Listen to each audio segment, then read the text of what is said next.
الحمد لله رب العالمين والصلاة والسلام على سيد الأنبياء والمرسلين ورسوله النبي الكريم الأمين مكين الحليم الرؤوف الرحيم أما بعد فأعوذ بالله من الشيطان الرجيم بسم الله الرحمن الرحيم إنما يريد الله ليذهب عنكم الرجس أهل البيت ويطهركم تطهيرا صدق الله العلي العظيم وصدق رسوله النبي الكريم الأمين إن الله وملائكته يصلون على النبي يا أيها الذين آمنوا صلوا عليه وسلموا تسليما اللهم صل على سيدنا ومولانا محمد وبارك وسلم عليه الصلاة والسلام عليك يا سيدي يا رسول الله الصلاة والسلام عليك يا سيدي يا حبيب الله وعلى آلك وأصحابك يا سيدي يا نور الله اے خون سادات دی برکت ہے تائیوں اج اسلام آباد ہے ایک پتراں دیاں قربانیاں دے کے کتا پیر حسین آزاد تے جڑا خرچ تھیا وچ کربل دے اور لجپال حسین کو یاد تائیوں سال برابر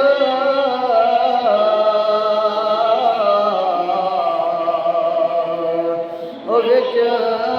شام دے رتنا پیر سجاد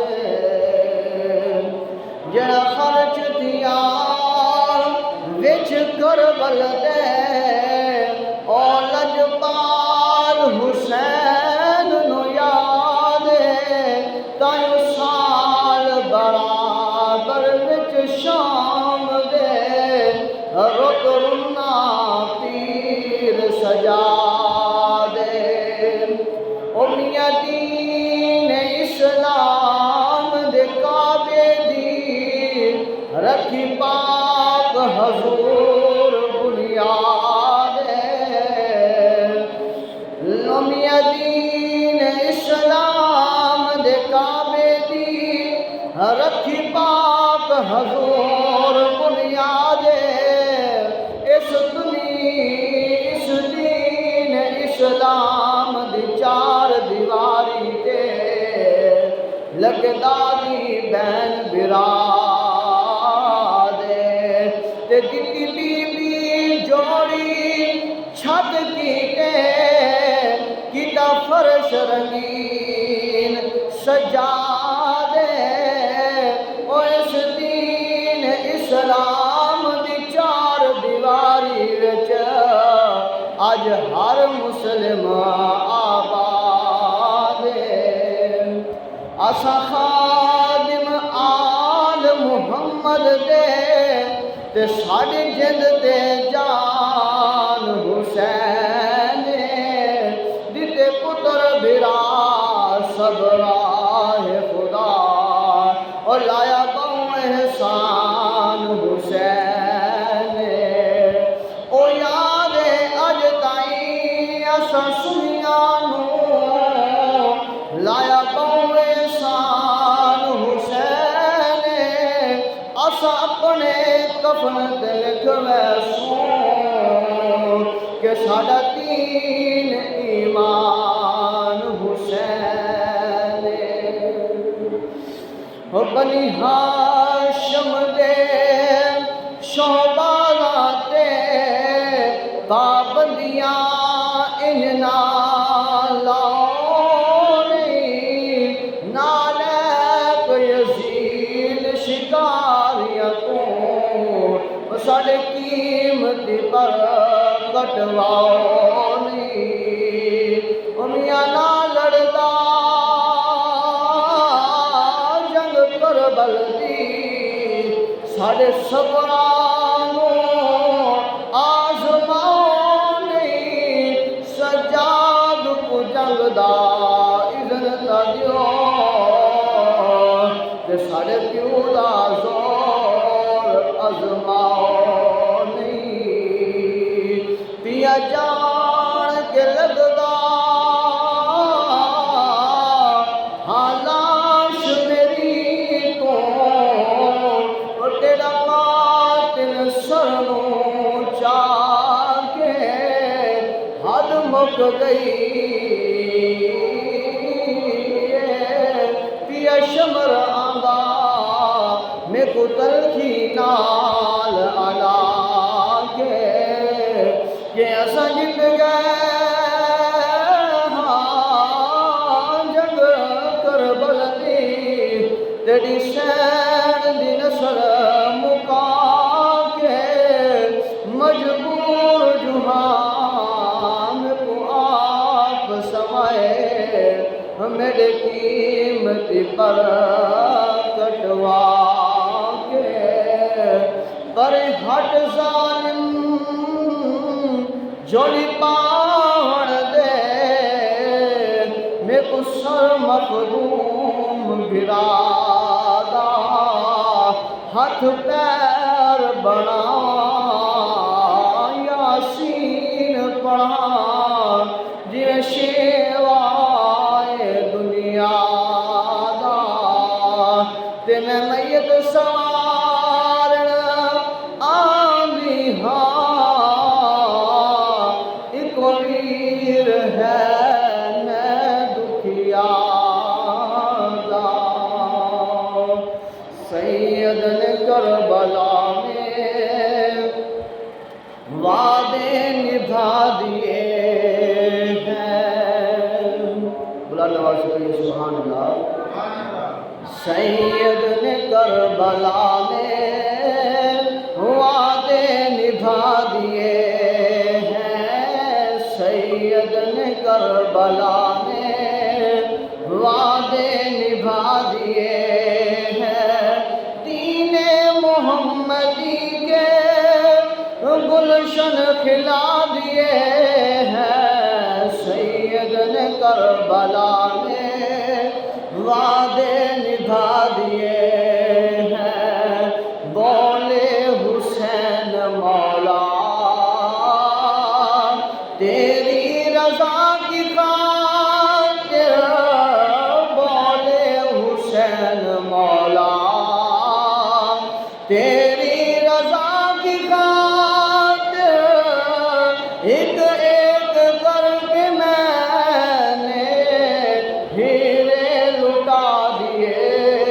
ہیں سید نے کربلا میں وعدے نبھا دیے ہیں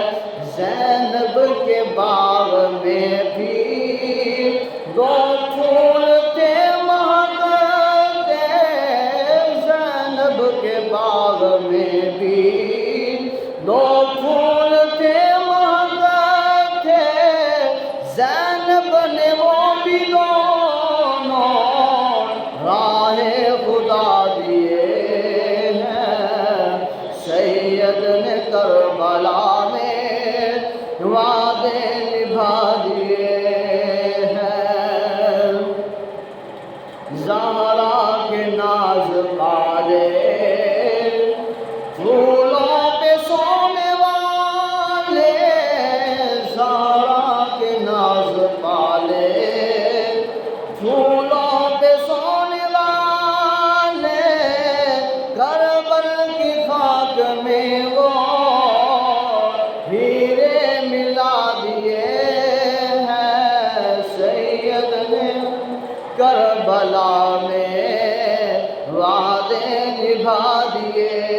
ہیں، بخشش ہے ان کی لازم، سید کے غم میں آفر، بخشش ہے ان کی لازم، سید کے غم میں حافظ، دو چار آنسو رو کے بہا دیے ہیں، سید نے کربلا میں وعدے نبھا دیے ہیں، دین نبی پہ واری اکبر نے بھی جوانی، دین نبی پہ واری اکبر نے بھی جوانی، عباس نے بھی اپنے بازو کٹا دیے ہیں، سید نے کربلا میں وعدے نبھا دیے ہیں، دین محمدی کے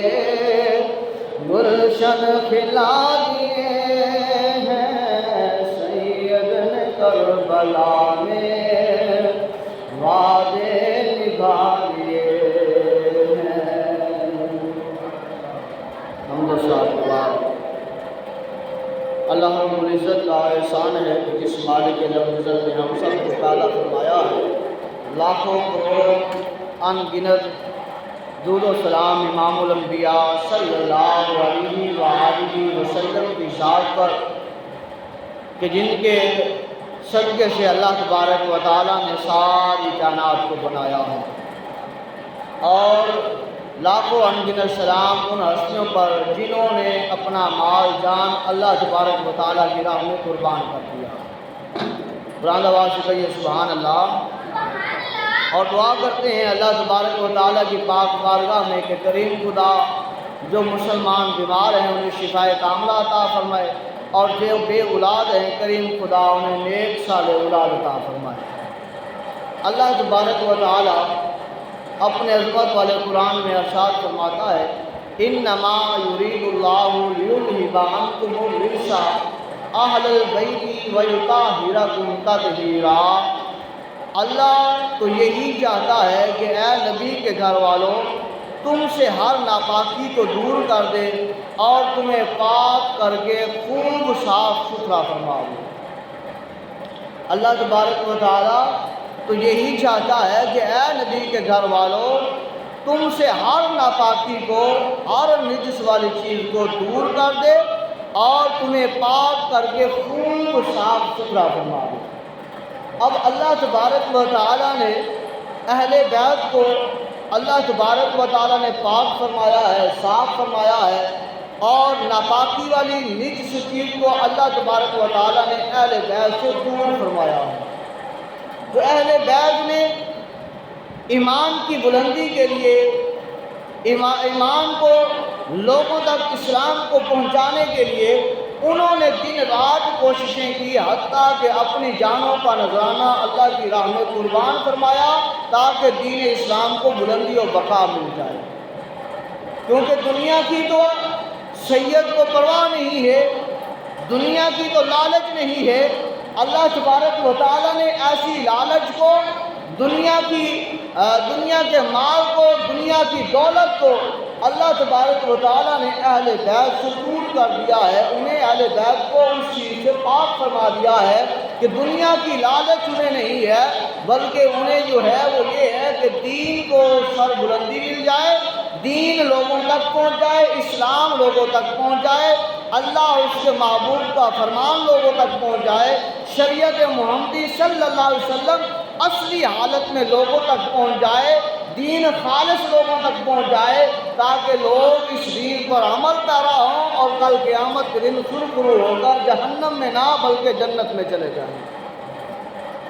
ان کی یہی خواہش، یہی تمنا، یہی تمنا تھی۔ اللہ تبارک و تعالیٰ نے انہیں یہی مقام، یہی مرتبہ، یہی عزت، یہی عطا فرمایا ہے کہ انہوں نے رہتی دنیا تک، قیامت تک انہوں نے دین کی بلندی کے لیے کام کرنا ہے، دین کے لیے انہوں نے اپنے آپ کو وقف کر رکھا ہے، دین کا پیغام انہوں نے آگے تک پہنچانا ہے، چاہے وہ سر تن پر رہے یا نہ رہے تب بھی انہوں نے دین کی بات کرنی ہے، شریعت محمدی کی بات کرنی ہے، اللہ کا پیغام آگے تک پہنچانا ہے۔ اور اگر یہ سر تن پر جو ہے وہ نہ بھی رہے، جسم پر نہ بھی رہے، تب بھی انہوں نے اللہ کا کلام، قرآن مجید، نبی کا فرمان انہوں نے سر نیزے پر اٹھا کر پڑھنا ہے۔ اور اسی طرح ہے کہ جب اہل بیت کو اللہ تبارک و تعالیٰ نے یہ شان عطا فرمائی ہے تو محبوب علیہ السلام اس کے بارے میں کیا فرماتے ہیں؟ حضور علیہ السلام نے ارشاد فرمایا، حضرت جابر رضی اللہ تعالیٰ عنہ اس روایت کو بیان کرتے ہیں کہ حجۃ الوداع کے دن رسول اللہ صلی اللہ علیہ وسلم نے ہمیں فرمایا کہ یا ایھا الناس انی ترکت فیکم ما ان اخذتم به لن تضلوا کتاب اللہ و عطرتی اہل بیتی۔ حضور علیہ السلام نے فرمایا، اے لوگو، میں تمہارے درمیان دو چیزوں کو چھوڑ کر جا رہا ہوں۔ اے لوگو، میں تمہارے درمیان دو چیزوں کو چھوڑ کر جا رہا ہوں، تم اس کو پکڑے رکھو تو کبھی گمراہ نہ ہوں گے۔ اگر ایک کتاب اللہ ہے اور میری اولاد میری اہل بیت ہے، قرآن کو بھی تھامے رکھنا اور میری اہل بیت کو بھی تھامے رکھنا، قرآن کو بھی نہ چھوڑنا، میری اہل بیت کو بھی نہ چھوڑنا، قرآن سے بھی نہ منہ موڑنا، میری اہل بیت سے بھی نہ منہ موڑنا۔ یہ جہاں پر قرآن ہے وہاں پر اہل بیت ہے، اور جہاں اہل بیت ہے وہیں پر قرآن ہے۔ بلند آواز سے کہیے سبحان اللہ۔ تو یہ پتہ چلتا ہے کہ حضور علیہ السلام نے اہل بیت کے بارے میں خود ارشاد فرما دیا کہ اے لوگو، اگر تم چاہتے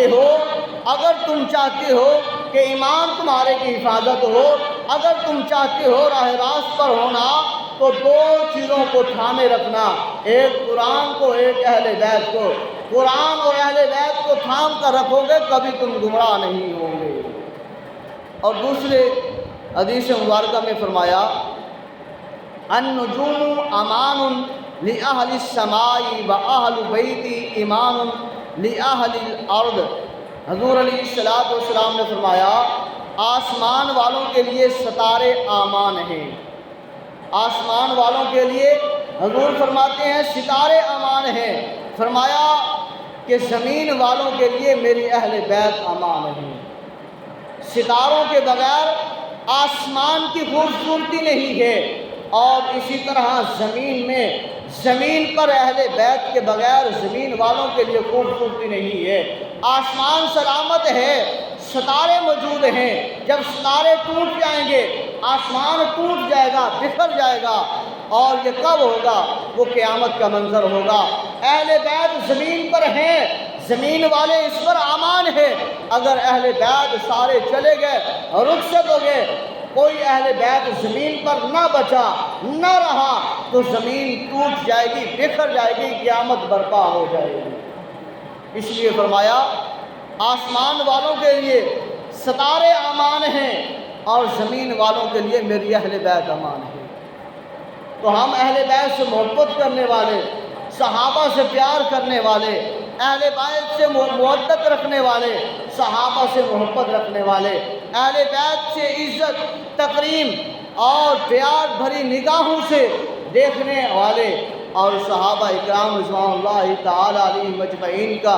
ادب و احترام کرنے والے ہیں۔ پتہ یہ چلا ہے آسمان سلامت ہے، ستارے موجود ہیں، اور زمین سلامت ہے، اہل بیت موجود ہے۔ یہ ہو نہیں سکتا کہ اس روئے زمین پر کوئی سید باقی نہ ہو۔ یہ تب ہوگا جب کوئی سید نہ رہے گا، تو یہ قیامت آ جائے گی، اور زمین جو ہے وہ ٹوٹ جائے گی، یہ بکھر جائے گی۔ یہ سید زمین پر ہے تو زمین والوں کی امان ہے، زمین پر اللہ تبارک و تعالیٰ کا کرم اور فضل ہے۔ بلند آواز سے کہیے سبحان اللہ۔ تیسری حدیث مبارکہ میں حضرت عمران بن حسین رضی اللہ تعالیٰ عنہ آپ روایت کرتے ہیں کہ رسول اللہ صلی اللہ علیہ وسلم نے فرمایا سألت ربی اللہ یدخل النار احدا من اہل بیتی فآتانیہا۔ حضور علیہ السلام نے فرمایا اے میرے صحابہ، میں نے اللہ تعالیٰ سے سوال کیا۔ کیا سوال کیا؟ فرمایا میں نے اللہ تبارک و تعالیٰ کی پاک بارگاہ میں سوال کیا کہ یا باری تعالیٰ میرے اہل بیت میں سے کوئی جہنم میں نہ جائے، کوئی میری اہل بیت میں سے جہنم میں داخل نہ ہو۔ تو اللہ تبارک و تعالیٰ نے میری اس دعا کو قبول فرمایا ہے، اور اللہ نے فرمایا اے میرے محبوب محمد، میں تیرے سے وعدہ کرتا ہوں تیری اہل بیت کا کوئی فرد جہنم میں نہیں داخل ہوگا۔ اب اہل بیت کون سی ہے؟ جب یہ آیت کریمہ نازل ہوئی انما یرید اللہ لیذھب عنکم الرجس اہل البیت ویطہرکم تطہیرا، کہ اللہ تو پاک کرنا چاہتا ہے آپ کی اہل بیت کو ہر نفاقی اور نجس والی چیز سے۔ تو فرمایا جاتا ہے کہ حضور علیہ السلام نے اپنی کالی کمری کو اوڑھا ہوا ہے، اور اس میں ایک طرف سے حضرت حسن کو اور ساتھ حضرت حسین کو اور اپنی بیٹی فاطمہ الزہرا رضی اللہ تعالی عنہا کو اور ساتھ حضرت علی شیر خدا کرم اللہ وجہ الکریم کی ذات کو آپ نے لیا اور دعا کی اللہم ہؤلاء بیتی وخاصتی، کہ اے اللہ یہ میری اہل بیت میں سے خاص ہیں، اللہ ان کو پاک معطر اور مطہر فرما دے۔ تو گویا یہ اہل بیت میں سے ہے۔ اہل بیت یہ فرد فرمایا ان کے لیے اللہ کے محبوب نے اللہ کی پاک بارگاہ میں دعا سوال فرمایا اللہ میری اہل بیت کو جہنم میں داخل نہ فرمانا۔ اللہ نے فرمایا اے محبوب محمد تیری اہل بیت کے کسی فرد کو جہنم میں داخل نہیں کروں گا بلکہ انہیں جنت عطا فرماؤں گا۔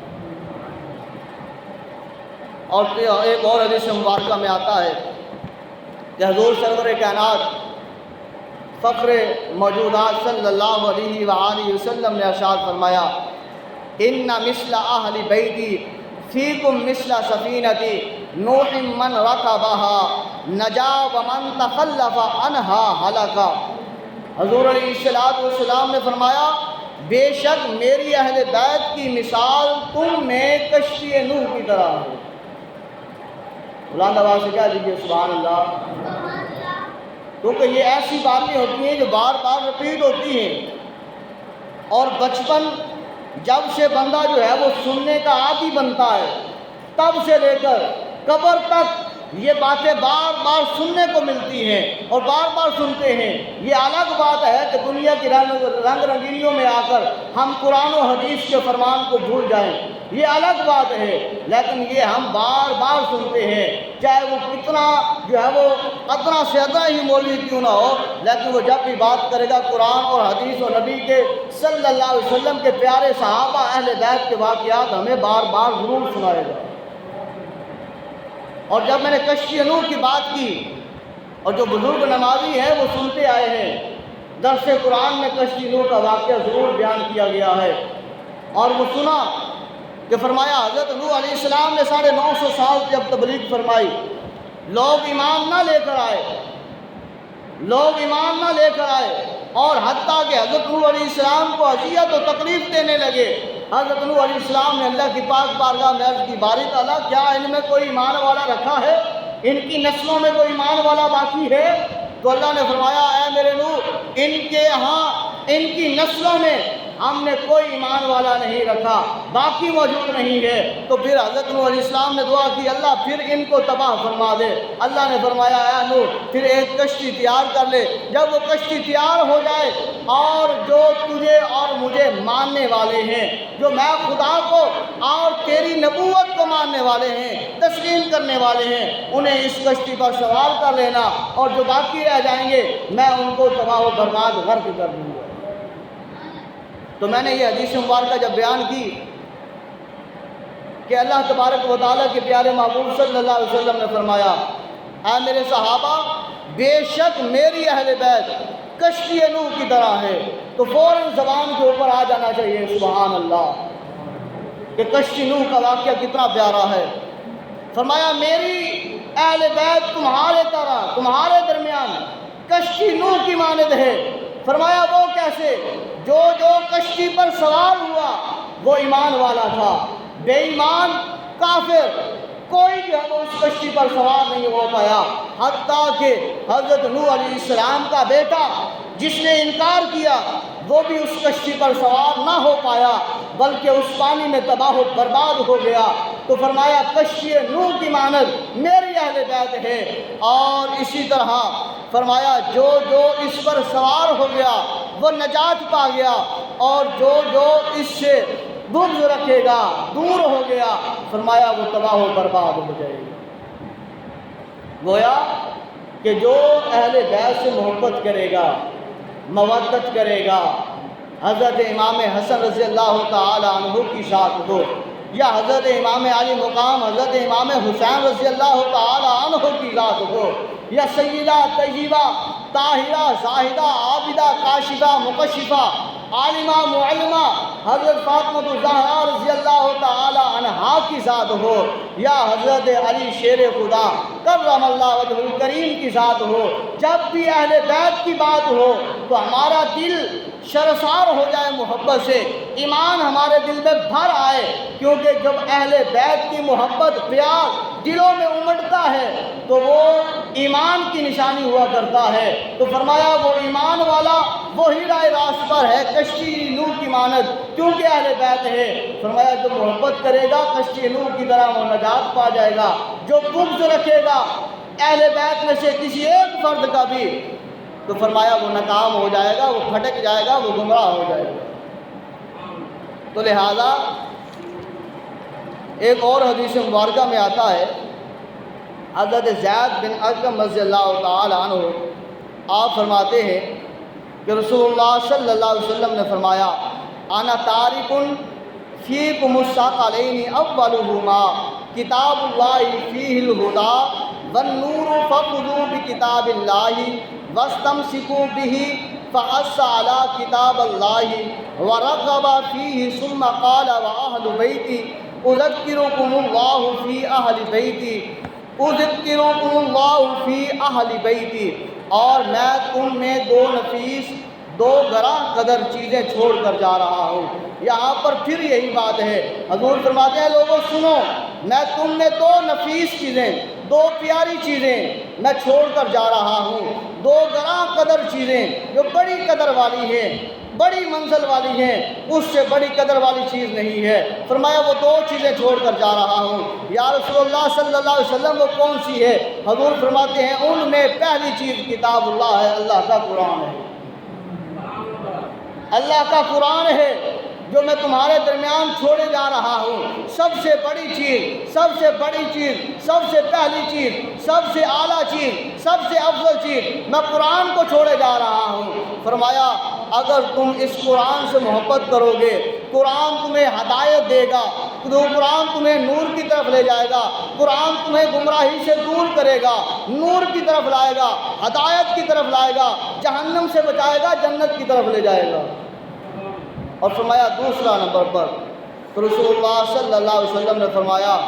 دوسری مضبوط چیز جو ہے وہ میں اہل بیت کو چھوڑ جا رہا ہوں۔ لوگوں میں تمہیں رغبت دلاتا ہوں میری اہل بیت سے محبت کرنا، میرے اہل بیت سے پیار کرنا، میرے اہل بیت کی عزت کرنا، میری اہل بیت کی تکریم کرنا، میرے اہل بیت کے نقش قدم پر چلنا، تو تم کبھی بھٹکو گے نہیں، کبھی جو ہے وہ راہ راست سے پھرو گے نہیں۔ میری اہل بیت تمہیں جنت کی طرف لے جائے گی، کبھی میری اہل بیت تمہیں جہنم کا راستہ نہیں دکھائے گی، میری اہل بیت تمہیں ہمیشہ جنت کی طرف ہی لے جائے گی۔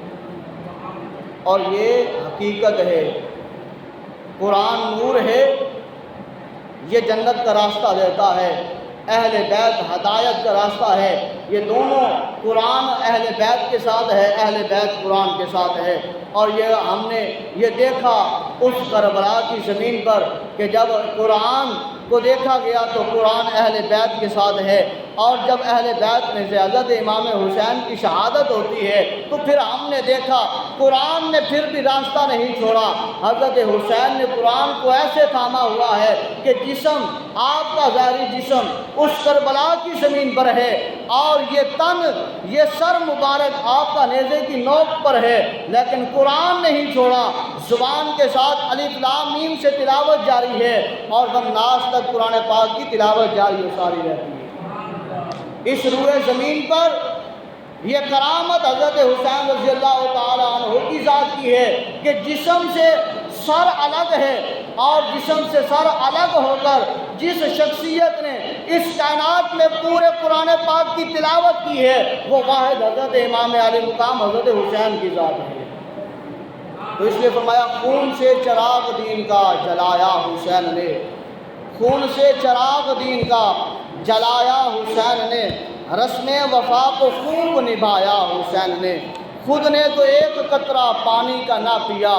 پر اے کربلا تجھے خون پلایا حسین نے۔ اللہ کی پاک بارگاہ میں دعا کرتے ہیں اللہ ہمیں عمل کی توفیق عطا فرمائے۔